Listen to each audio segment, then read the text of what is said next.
오늘도 세상 가장 뜨거운 이슈를 깊게 파헤쳐 보겠습니다.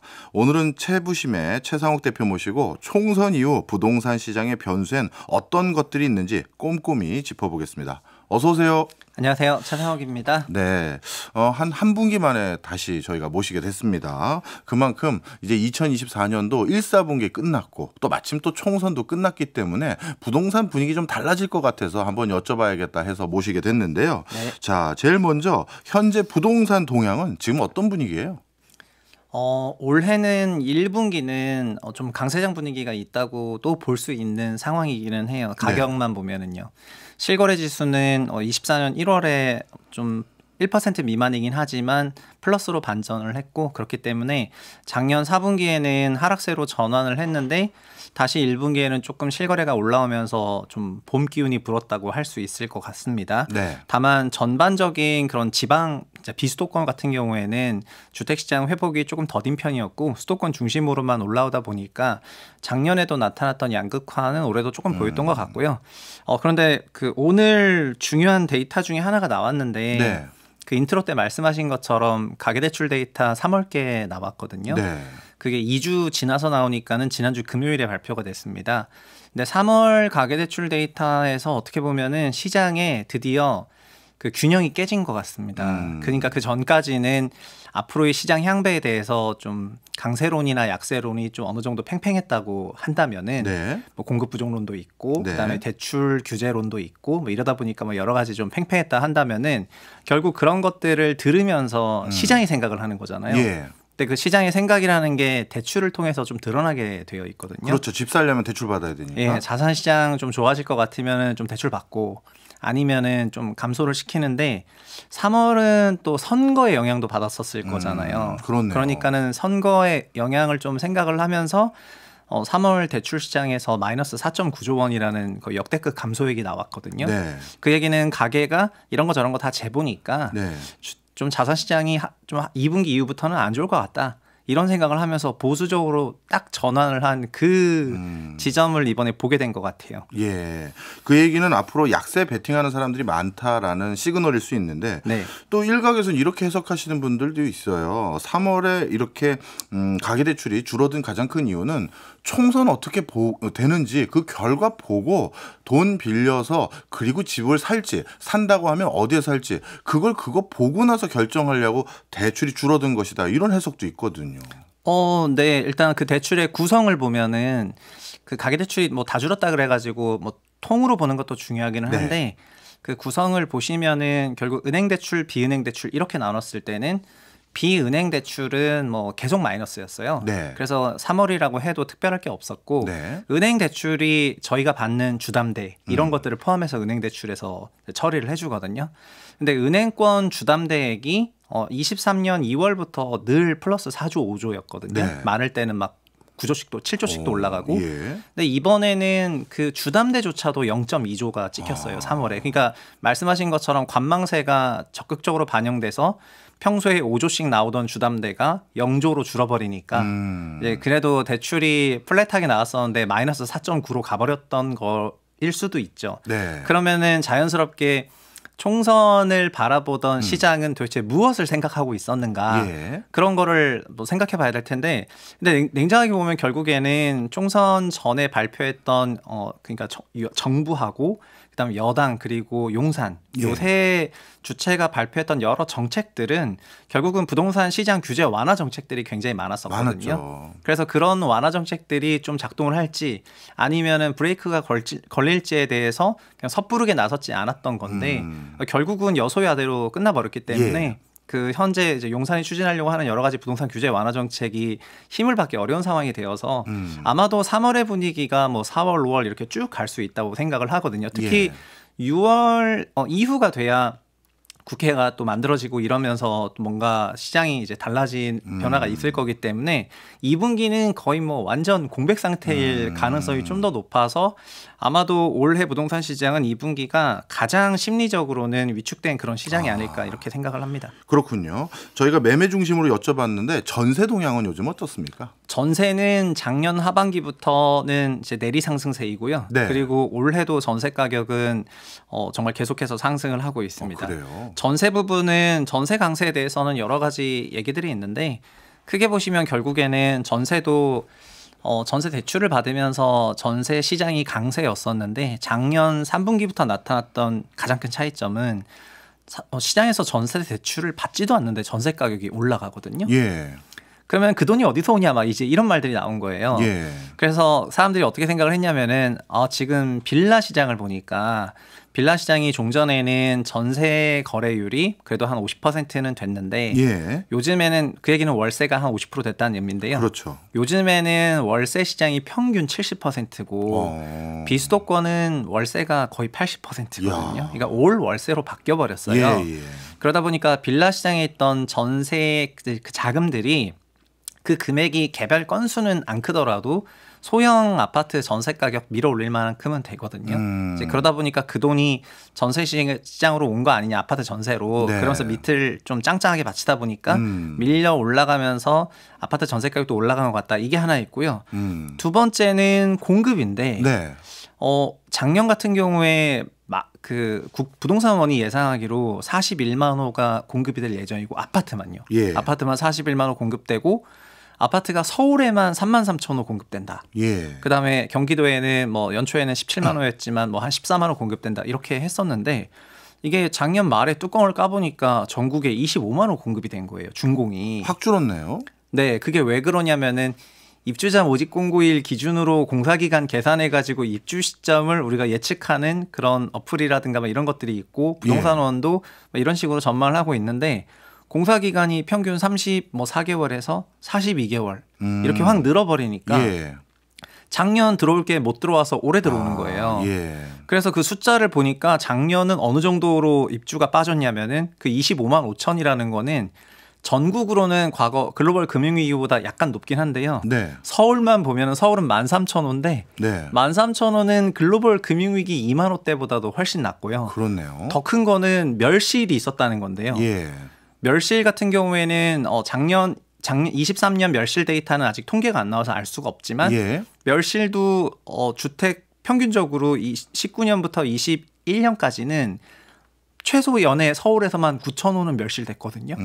그럼 작년은 연간 순 입주가 역대 최저였다는 거예요. 1만 호 이하로. 그러니까 공급 감소가 전세 가격에도 확실히 영향을 준 것 같습니다. 보통 우리가 19년도를 많이 기억을 하시는데 네. 19년에 송파와 경기도에 입주가 많아지니까 입주 효과로 전세 가격이 좀 빠졌고 전세 네. 시장 안정화가 한 번 됐었거든요. 예. 근데 지금 시장에서 말하는 26년에 공급 절벽이 온다는 거는 예. 작년 분양이 가장 최저였기 때문에 3년 후인 26년에 공급 최저가 온다. 예. 입주 최저가 온다. 이런 생각으로 그때 좀 가격이 튄다. 예. 이렇게 얘기를 하는 건데 예. 제가 드리고 싶은 얘기는 그거를 저희가 작년에 경험했다는 겁니다. 그러니까 그 정도의 입주 물량 감소에 대해서는 작년 수준의 그 영향이 있을 것이다. 그러니까 네. 영향이 없진 않지만은 네.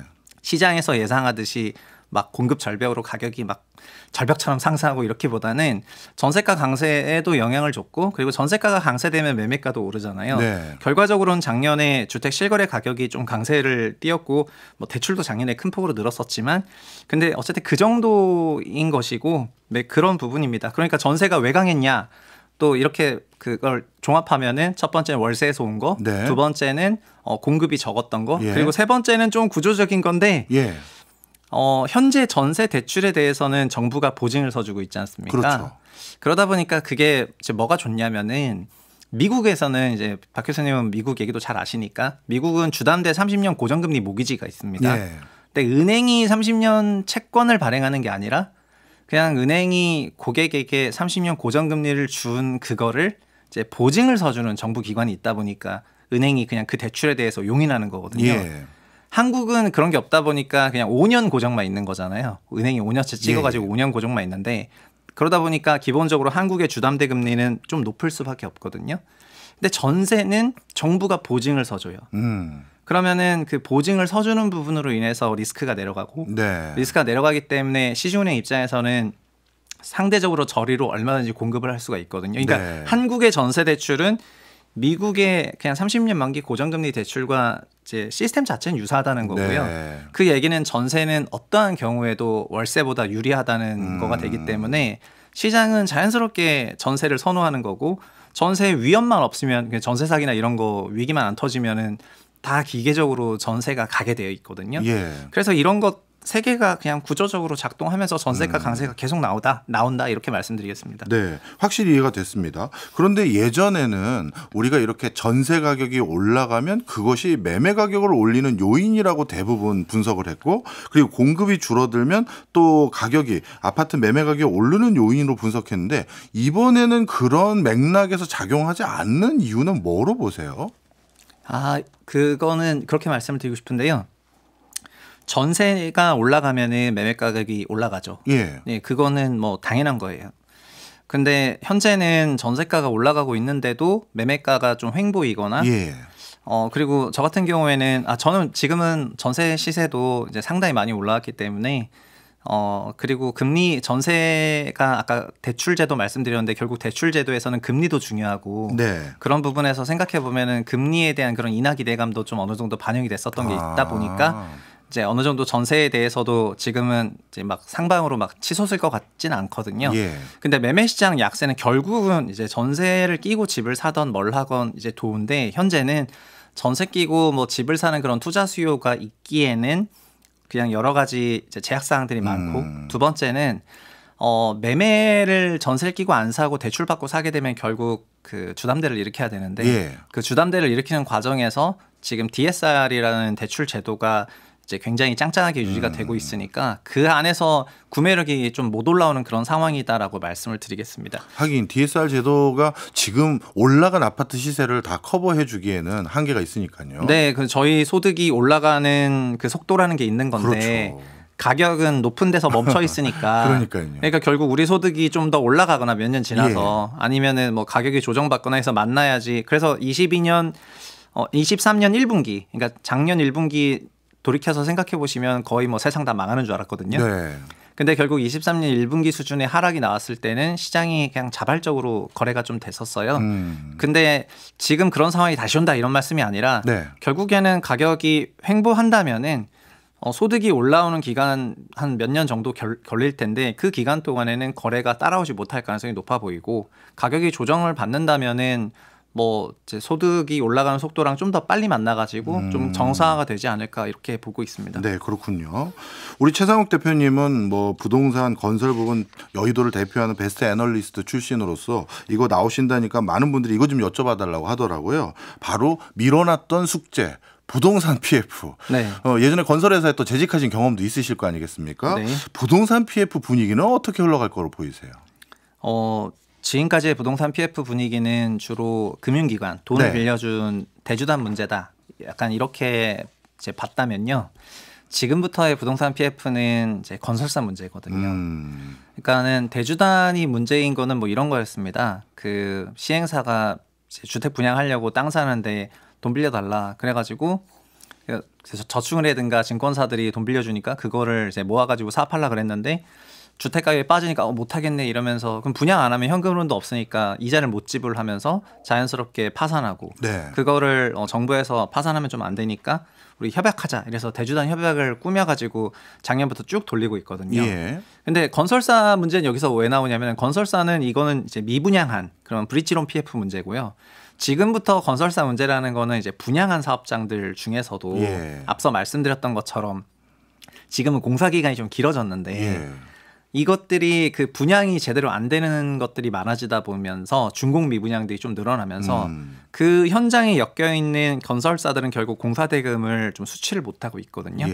근데 우리나라에서 PF의 좀 고질적인 문제라고 건설사들이 막 목을 매는 거는 왜 우리나라의 모든 주택 건설 공급 프로젝트에서 최종 대부자가 건설사냐. 그러니까 뭐 미분양이 나건 뭐가 나건 뭐 돈이 어떻게 안 되건 결국 왜 건설사가 책임 준공을 해야 되고 건설사가 미분양 시 그걸 뭐 떠안아야 되고 막 이런 것들을 왜 건설사가 해야 되냐. 이런 것 얘기들을 지금 많이 하고 있는데 그 얘기가 나온 이유가 이제 건설사들이 그 준공 시점 임박해가지고 책임 준공 리스크를 서서히 느끼다 보니까 이제 PF 얘기가 나오는 거거든요. 그래서 작년 재작년까지의 PF는 그냥 금융기관 위기였고 지금부터의 PF는 건설사 위기인데 결국 이런 것들도 다 묶어가지고 분양한 PF, 분양 안 한 PF 전체 150개 현장을 금융위원회 주도로 대주단들이 다 협약해가지고 어쨌든 살려보자면서 갔는데 그거를 6월 말까지는 뭐 상황 좀 보자 이러면서 한숨 돌려놨어요. 예.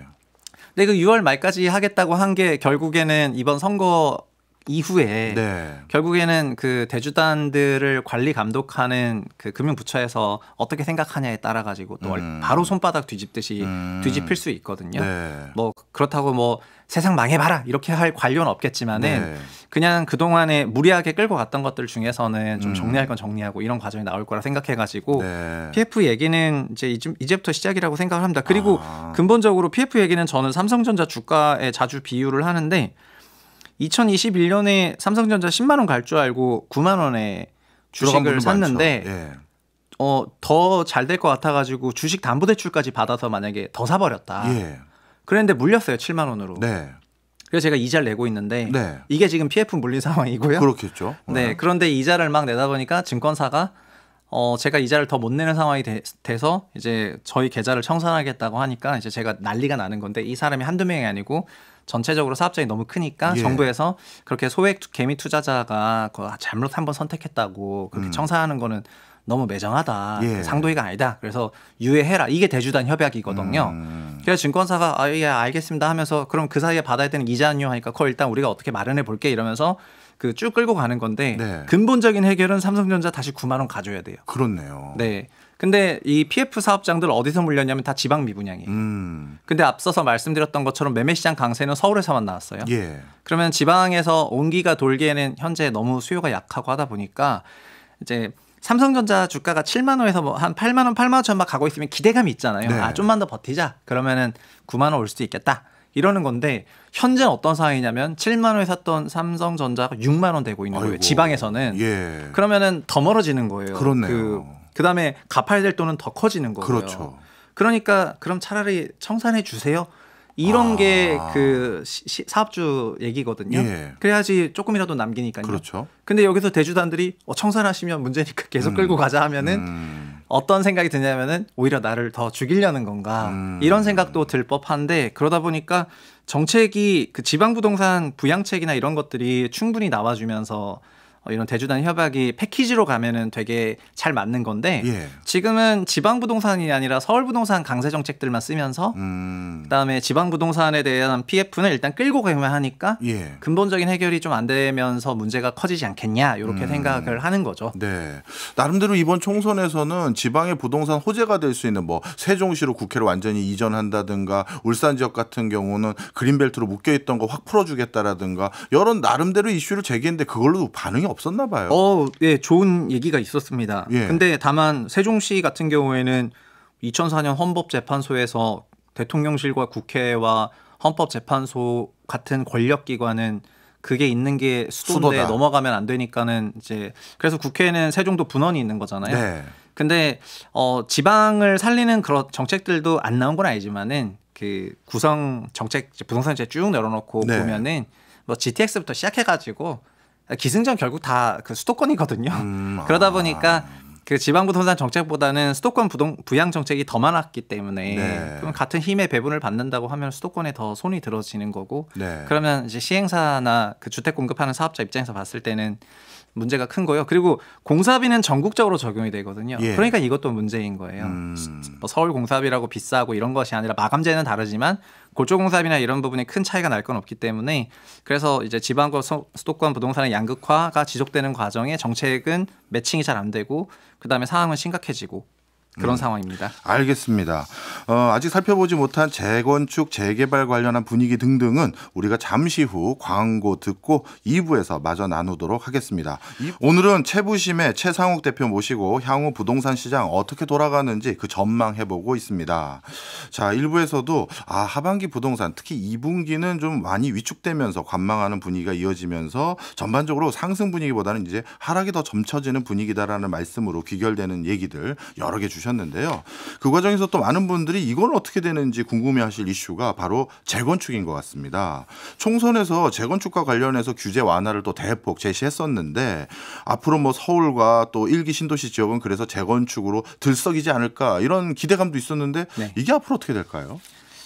일단은 그 총선 결과 여소야대로 나왔고 그리고 총선을 준비하는 과정에서 뭐 용산과 정부 여당의 전반적인 공약은 재건축 규제 완화였기 때문에 네. 그 총선 결과로 인해서 재건축 규제 완화에 대한 기대감은 뭐 사라졌다고 봐야지 될 것 같고요. 그래서 그 재건축 시장이 어떻게 보면은 선거로 인해서 좀 가장 타격을 받는 그런 시장이라고 할 수가 있을 것 같습니다. 근데 재건축 시장도 뭐 장르가 많아요. 근데 일기 신도시 재건축 같은 경우에는 이미 작년에 21대 국회에서 노후 계획도시법을 통과시켜 줬기 때문에 네. 그래서 이거는 법이 입법이 됐고 그리고 이건 순차적으로 기다리면 되는 거고 그래서 어떻게 보면은 같은 재건축 중에서는 일기 신도시가 법 제정이라던가 이런 부분에서는 규제를 더 안 타고 이럴 거가 있어가지고 가장 상황이 좋은 것 같고요. 네. 다만 강북 지역이라든가 그러니까 서울 구도심이라든가 이런 강북 지역의 재건축과 재개발에서 얘기했던 거는 재초안 관련해서 초과이익 환수제 좀 더 완화해주고 그 다음에 분양가 상한제 관련해가지고 그것도 좀 다 풀고 그리고 세금 관련해서도 좀 다 풀고 그리고 강북 재개발 같은 경우에는 또 다른 추가적인 인센티브 노후도 기준 막 낮춰주고 이러면서 도시정비법 바꿔가지고 막 그 풀려고 한 게 서울시랑 손잡고 같이 풀려고 한 그런 정책들이 있었는데 예. 그런 것들이 지금 태클 걸릴 수 있는 그런 환경이 됐기 때문에 재건축 시장도 전반적으로는 총선 결과가 재건축 시장엔 네거티브하고요. 그리고 구도심 재건축 같은 경우에는 좀 더 네거티브하다. 네.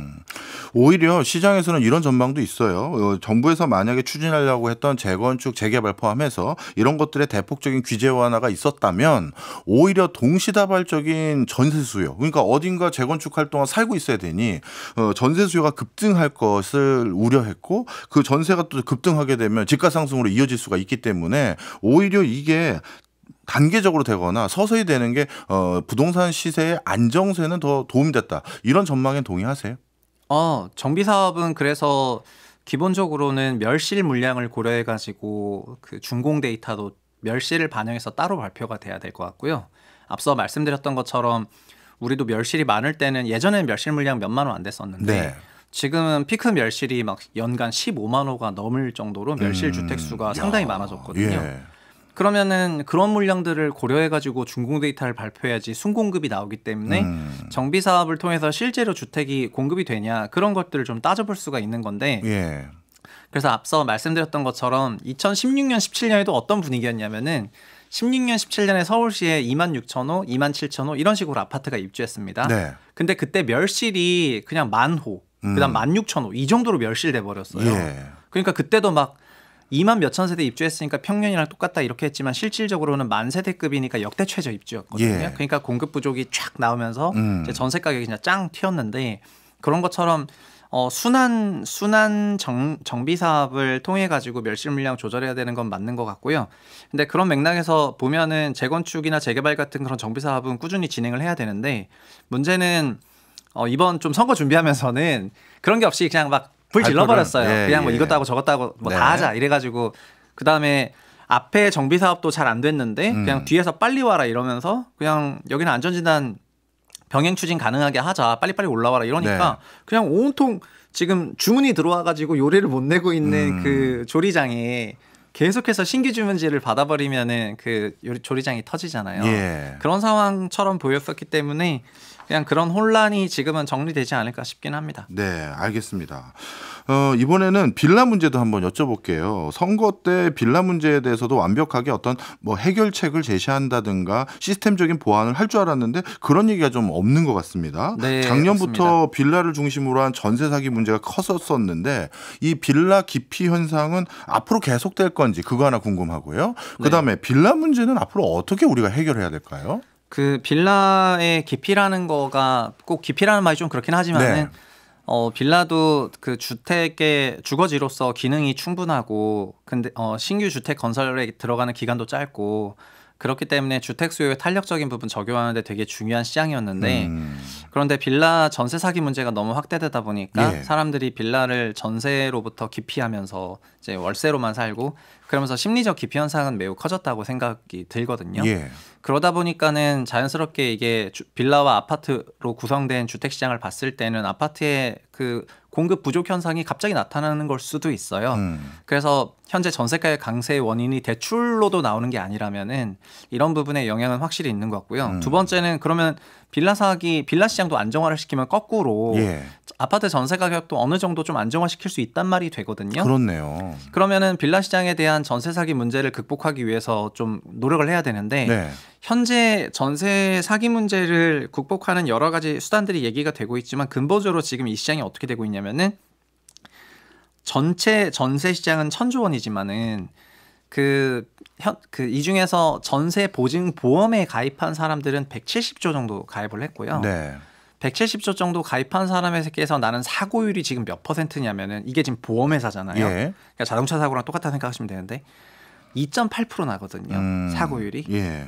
그러면은 1.8% 납니다. 예. 그럼 1.8%면 170조에 1.8% 나면은 거의 3점 몇 조 나거든요. 그러면은 이 회사가 3점 몇 조 주택도시보증공사 손실이 3조 몇 천억 정도 된다는 얘기인데요. 네. 사고율 약 2%로 잡으면은 2% 사고율을 내고 있는 그런 상품에 보험회사로서 생존하려면은 네. 보험료를 2% 받아야 되거든요. 근데 지금 보증보험료가 얼마냐면은 예. 0.13%예요. 그러면 0.13% 받고 사고는 2%씩 내고 있으니까 손해네요, 계속. 어마어마하게 지금 예. 3조 단위 적자죠. 예. 그래서 주도부는 작년에 사실상 거의 그 사망 선고 내리기 직전이었는데 증자했고 예. 그다음에 올해는 20조 원 정도 채권 발행할 거라고 알려져 있습니다. 네. 근데 지금 꼴랑 170조 가입했는데 이 정도거든요. 그렇네요. 그러면은 전세보증보험 계속 가입하고 사고율이 아파트 전세금이 합쳐지면은 사고율은 내려지겠지만은 근본적으로 모수가 크니까 예. 이 금액이 어마어마해요. 그렇겠네요. 네, 그래서 제가 맨날 얘기하는 거는 1년에 막 4조, 5조씩 손실 난다는 거는 거꾸로 말하면은 누군가는 이 전세 사기로부터 1년에 4조씩, 5조씩 가져간다는 거잖아요. 그렇죠. 사기범들이. 예. 그러니까 제가 생각할 때 이거는 한국에서 지금 가장 큰 사기예요. 근데 이거가 안 고쳐지고 있다는 게 저는 진짜 거의 완전히 직무유기다 이렇게 생각을 하고요. 이거를 안정화시키기 위해서 진짜 뭐 실시간 등기 제도가 됐던 뭐가 됐던 어떤 수단과 방법을 가리지 않고 시스템을 마련해야 된다고 생각하고 그렇게 해야 빌라 시장이 어느 정도 전세 수요라든가 주거 수요를 좀 흡수하면서 아파트 전세 가격에 대한 그런 상승 압력도 낮출 수 있다고 생각을 합니다. 네. 앞으로 분위기가 이러니까 전세 보증 보험에 대한 수요가 더 늘어날 테니 그러면 손실률도 더 커질 수도 있겠네요. 전세 보증보험이 늘어나가지고 만약 그 손실률 커져버리면은 예. 그 규모가 너무 커가지고 예. 지금 말하기 무서울 정도인데 아마 손실률은 낮아질 거고요. 예. 왜냐하면 현재는 빌라 베이스로 그러니까 위험 상품에 대한 그게 좀 그렇겠네요. 많아졌기 때문에 그런 거고. 근데 그 규모가 커지면은 근데 러플리 그런 거거든요. 네. 우리가 은행에서 고정 이하 여신을 위험하다고 하고 고정 이상은 좋다 하잖아요. 예. 그게 0.3%거든요. 그러면은 전체 1,000조 원의 전세 시장에서 늘 어쨌든 0.3%의 사고율은 있다는 건데 네. 그게 3조 원이잖아요. 예. 그러니까 지금 보증보험 가입해서 그런 거지 전체적으로 연간 그 정도의 사고 손실은 어디선가 막 나고 있다는 거가 되는 거기 때문에 이 시장에 대해서는 계속 관리 감독해야 됩니다. 그런데 앞서 말씀드린 것처럼 일부에서 전세 시장은 정부가 계속 보증을 서줘요. 그렇네요. 그러니까는 이거는 구조적으로 계속 늘어나요. 그러니까 구조적으로 늘어나면 사고도 늘어나고 사고 늘어나면 규모도 늘어나고 그러면 자본금으로 안 되면 대출해야 되고 이거 뭐 지금 뭔 생각인지 모르겠습니다. 네. 나름대로 집 사기 어려운 서민들에게 전세 자금만큼은 국가가 확실히 지원해 드리겠습니다라는 취지 등등은 이해를 하겠습니다만 이게 이런 구조적인 모순들이 있었군요. 잘 알겠습니다. 이번에는 금리 얘기도 좀 해보려고 합니다. 최근 미국 분위기가 좀 심상치 않은 것 같아요. 네. 연준에서도 이거 금리 인하 시점을 점점 뒤로 미루는 거 아닌가 이런 생각이 들게 되는데 그렇다면 이런 연준의 기준금리 인하 시점이 뒤로 미뤄지는 게 우리나라 부동산 시장에는 또 어떤 간접적인 영향이 있습니까?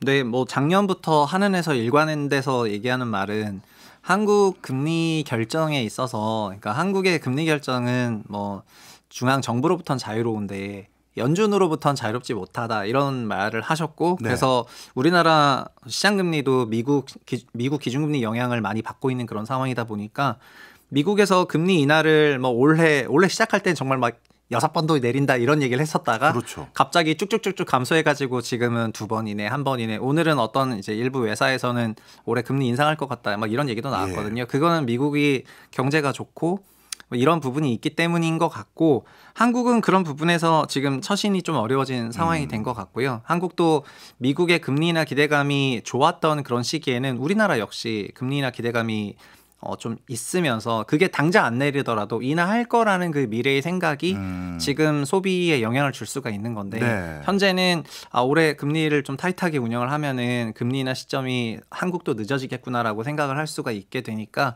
그런 부분이 좀 맹점인 것 같습니다. 물론 이번 금통위에서는 6분 중에 한 분이 그 6개월 이내에 금리를 인하할 수도 있다는 그런 소수 의견을 냈지만은 예.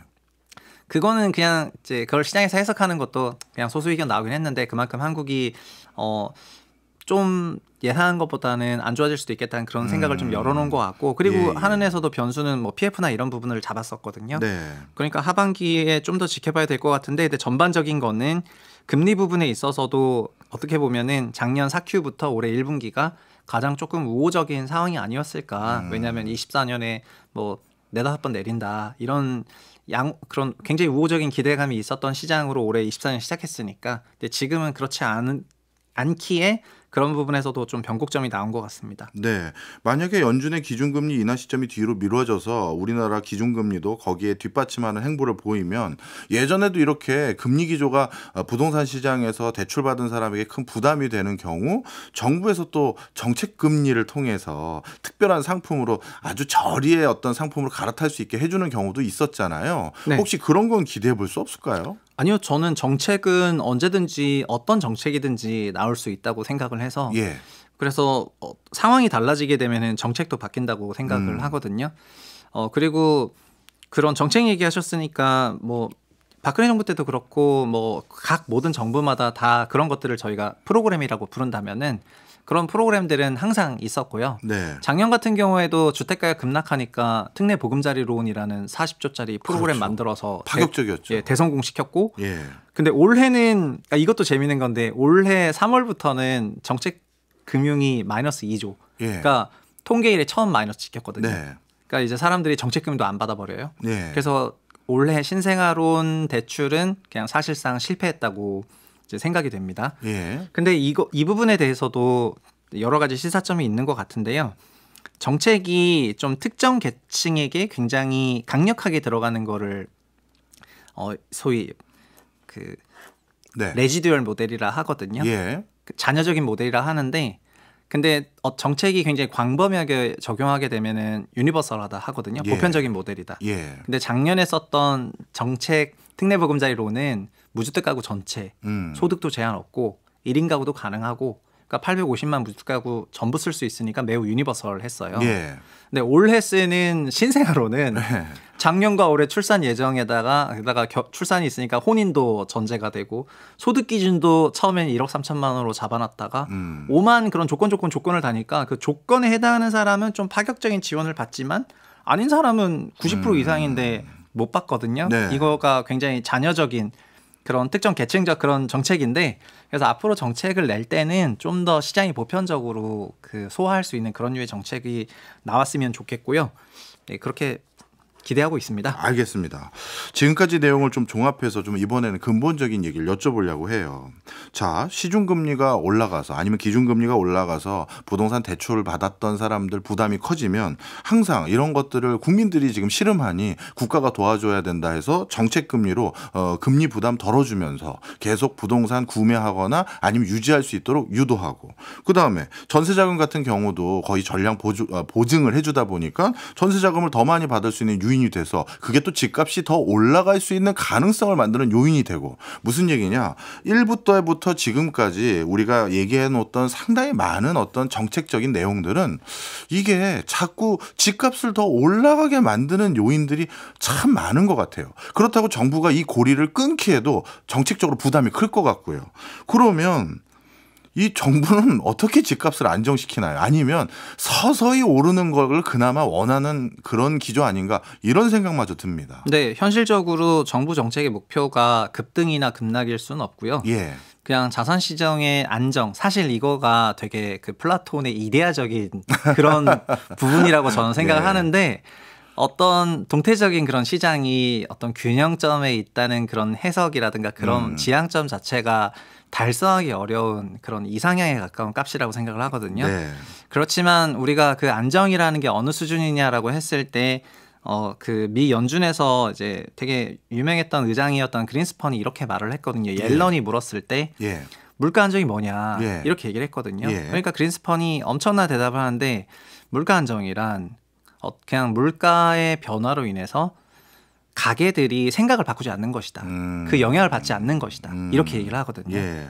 그러니까 주택 가격이든 전세 가격이든 안정적이라는 거는 그거가 그 정도 변하는 걸로 우리 생각이 안 바뀌는 거를 안정적이라고 하거든요. 예. 그게 2%다, 뭐 예. 3%다라가 아니라 네, 숫자가 아니라. 숫자가 아니라 그 상태가 시간 또 성장 뭐 금리 따라 다 다르기 때문에 네. 절대값은 없는 건데 근데 지금은 막 전 세계가 90년대부터 2% 물가 목표제를 쓰다 보니까 예. 2%가 어떨 때는 되게 낮은 수치지만 어떨 때 되게 높은 수치일 수도 있는 것처럼 안 맞거든요. 근데 전 지금 똑같이 생각하는데 정부 정책의 목표나 이런 것도 결국은 그 안정이라는 게 네. 주택의 매매 가격이나 아니면 임차료 가격이 그 가격의 변화로 인해서 그 소비자들이 국민들이 지금 막 불안감 느끼고 아니면 뭐 그러니까 사야 될 것 같은 불안감을 느꼈다가 아니면 너무 급하게 떨어지니까 공포를 느끼면서 패닉 셀링을 하거나 하는 것들을 안 만들어야지 된다고 생각을 하거든요. 네.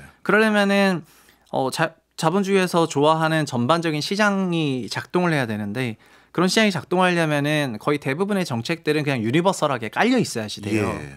지금처럼 막 신생아로 누구만 딱 주고 막 이런 게 아니고요. 예. 그래서 그냥 그런 상황을 정부도 결국 기획할 수밖에 없고 그냥 뭐 그렇게 보고 있습니다. 그러니까 지난 수십 년간 부동산 가격의 급락을 뭐 초래했던 그런 정책들이 있었던 건 아닌 것 같고요. 예. 그냥 거꾸로 핀셋으로 어떤 특정 시장만 딱 타겟해서 가면 갈수록 그거에 대한 반대급부만 커져가지고 부작용만 크게 나왔던 게 아닌가 이렇게 네. 생각합니다. 그러면 우리 최 대표님 말씀을 제가 그냥 아주 쉬운 말로 바꿔보면요. 지금 부동산 가격이 그래도 물론 정점에선 조금 내려온 거긴 사실입니다만 그래도 이 그 부동산 시세가 크게 낮아질 일은 없을 거다. 정부에서 그것도 희망하는 게 아닐 거다. 정부의 희망은 시장의 기능은 모르겠지만 네. 그렇다면 앞으로 서서히 어떻게 보면 우리의 소득이 올라가는 수준으로 거기에 뒷받침되는 수준으로 부동산이 오르는 안정감 있게 오르는 것만 기대하는 게 정부의 목적이다라고 한다면 야 지금도 비싼데 우리 저 무주택자들 집 하나 마련하려는 분들은 앞으로 어떤 전략을 추구해야 될까요?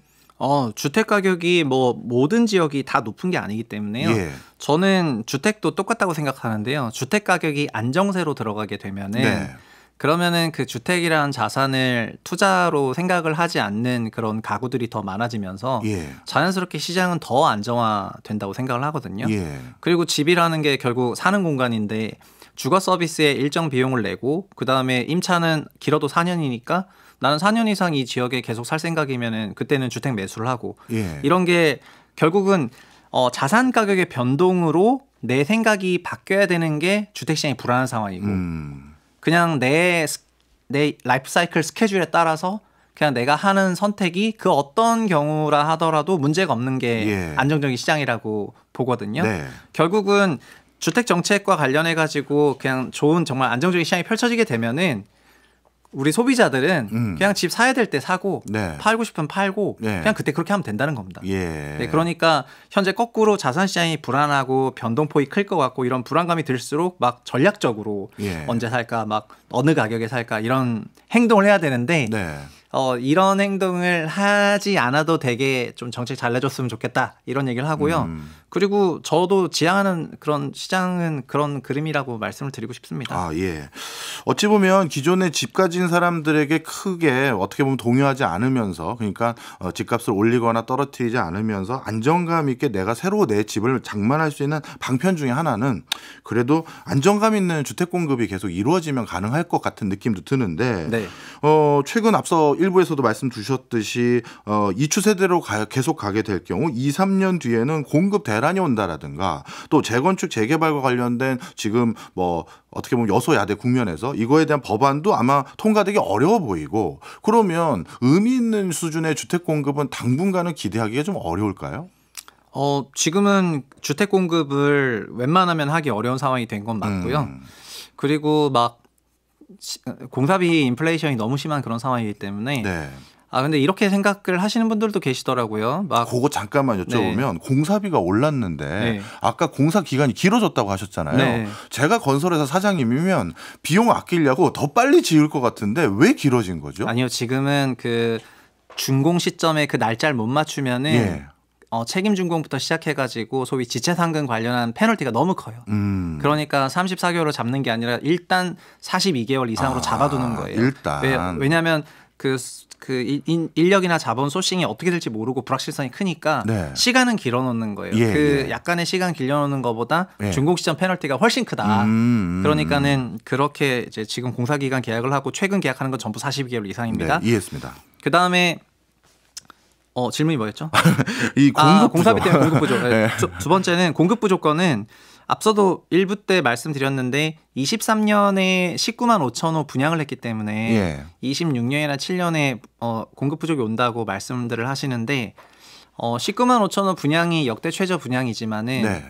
입주는 작년이 거의 역대 최저급이었거든요. 입주는. 그래서 제가 생각할 때 시장에서 생각하는 26, 27년 정도의 그 분위기는 이미 작년에 우리가 경험을 했다. 경험했고. 그리고 26년이 아니고 미안하지만 42개월 이상이어가지고 27년이다. 27년. 네, 예. 그렇게 말씀을 드리겠고요. 예. 그래서 어떻게 보면 지금이 공사 기간이 길어지는 과정에서 첫 번째 연장되는 그 공급이 가장 타이트한 부족한 그런 시기를 지내고 있기 때문에 좀 지나면 오히려 수급 밸런스는 조금 안정화되지 않을까 그렇게 생각을 하고 있습니다. 네. 그러면 27년까지는 그래도 공급이 부족할 수 있는 텀이 하나 있으니까 정부가 괜히 그것 때문에 급등하지 않도록 관리를 해야겠네요. 네, 그런데 말씀 주신 것처럼 신규 주택 건설 공급은 우리나라가 경제가 성장하는 한은 계속 필요한 건데 네.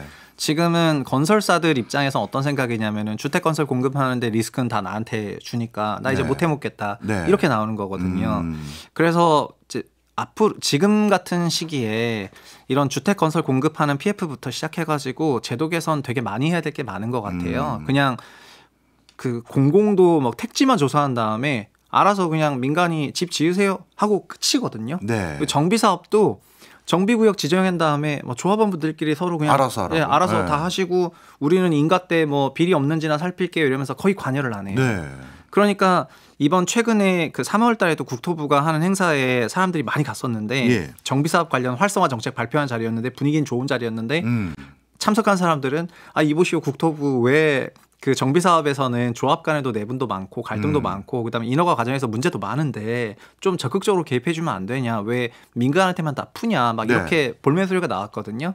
그러니까 지금은 이런 부동산이라는 게 민간 사유 재산이긴 하지만 동시에 그 이제 공적 재산이라는 그 양면적인 성격으로 인해서 공공의 그 관여가 필요해진 시점이 된 것 같은데 그런 것들을 지금 논의를 많이 해야지 될 것 같습니다. 알겠습니다. 특히 앞서서 말씀해 주셨던 지금 가장 큰 사기는 정부가 보증해주고 있는 전세 사기. 이것도 빨리 시스템적인 보완이 필요하게 됐네요. 네. 오늘 전반적으로 부동산 시장 전체가 어떻게 돌아가는지 덕분에 제대로 배웠습니다. 고맙습니다. 네, 감사합니다.